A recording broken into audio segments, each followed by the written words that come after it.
En fait, l'idée même est d'aller chercher sur quoi on se construit, quelle peut être une légende personnelle, qui on est.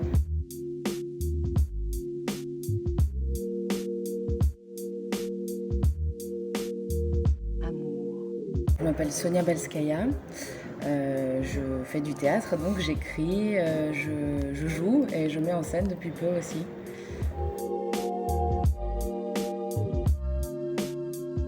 Alors J'ai rêvé d'un cafard, c'est la première pièce que j'ai écrite. C'est un récit, c'est une pièce monologuée en forme de récit qui navigue comme une confidence qu'on ferait et on s'emballerait un petit peu, on laisserait les vannes ouvertes de l'imaginaire pour raconter les histoires de là où on vient, celles qui nous ont marquées et où on ne distingue plus la fiction de la réalité et où tout se mélange.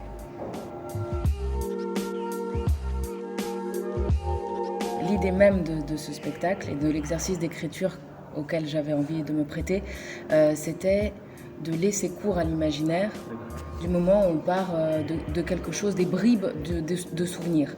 En fait, l'idée même est d'aller chercher sur quoi on se construit, quelle peut être une légende personnelle, qui on est, comment on sait qui on est, tout en se basant sur des souvenirs, des histoires racontées, des moments d'enfance qui nous paraissent parfois très importants et sur lesquels on peut construire toute une vie sans savoir si ça a vraiment existé ou pas. Donc c'est sur cette limite-là que joue le spectacle et qui invite vraiment les spectateurs à prendre ce qu'ils ont à prendre dans ce voyage-là. Donc il y a des histoires qui n'ont pas de fin, par exemple. C'est vraiment, il y a plusieurs personnages qu'on découvre au fur et à mesure. Et certains, on ne sait pas ce qu'ils deviennent. D'ailleurs, tous, on ne sait pas ce qu'ils vont devenir par la suite. Donc il y a une grande place comme ça à l'imaginaire. Donc ça, c'était dans l'écriture. D'autant plus que donc, je suis bilingue russe et je parle, donc j'ai vraiment deux langues maternelles et dans l'écriture, c'était aussi ça qui m'intéressait. D'aller chercher entre les mots, les sonorités, les rythmiques, la poésie des langues qui se mélangent dans une même tête, comment ça s'entremêle pour raconter une histoire. Et le plateau est venu assez rapidement parce que je l'ai écrit en le disant. Donc je l'ai directement pensé pour être raconté.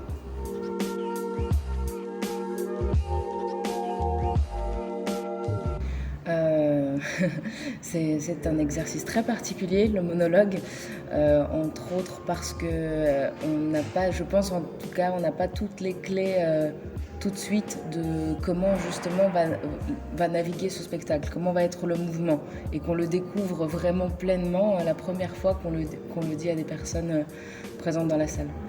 Et je l'ai travaillé peut-être en trouvant une petite béquille. Je ne suis pas complètement seule sur scène. Il y a un poisson rouge qui accompagne tout ce récit-là, qui est un peu une présence, qui est donc une présence vivante, même si elle est silencieuse, et qui est un peu garant de cette histoire-là.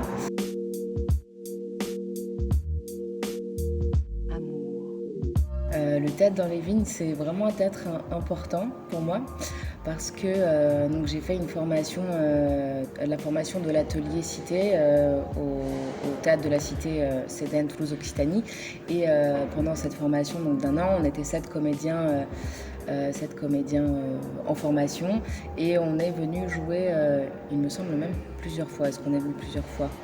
Dans mon souvenir, oui, mais on est venu surtout présenter notre spectacle final de sortie de formation, qui était un spectacle qui s'appelait Sur la tête, inspiré de l'écriture de Jacques Prévert, enfin qui comportait les écrits de Jacques Prévert. Et on était venu jouer ce spectacle au théâtre dans les vignes.